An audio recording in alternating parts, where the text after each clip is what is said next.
Understanding your rights and legal obligations before you see the contract may seem boring, but it's absolutely vital, because once you sign on that dotted line, it's very hard to get out of. One of the most important things you're going to have to get your head around is the dreaded tenancy agreement. However, our useful guide will help you get through the small print. Once you've found the right letting agency or landlord and you've signed for a property, it's time to sign the tenancy agreement. This is actually called a fixed term assured short hold agreement. This will state how long you're guaranteed the property for and also the terms for paying the rent.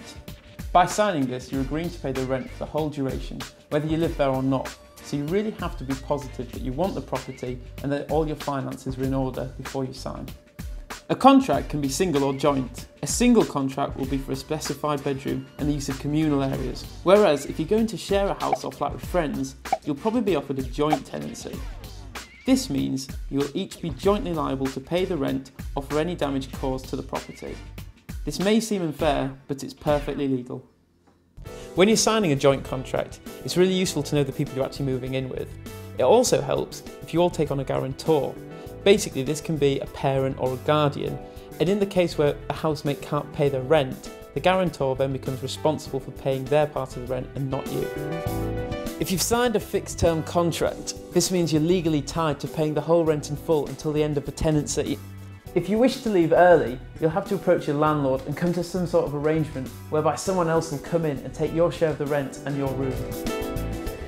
One of the most important things you'll have to check in the contract is who is actually responsible for repairs.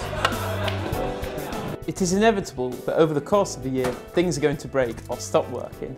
However, minor repairs such as changing light bulbs would be the tenant's responsibility.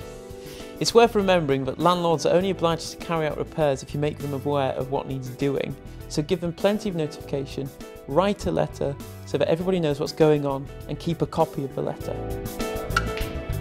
Renting a property is usually smooth sailing, but it's useful to know what to do in case things turn nasty. If a landlord wants to evict a tenant, there are specific legal procedures to follow.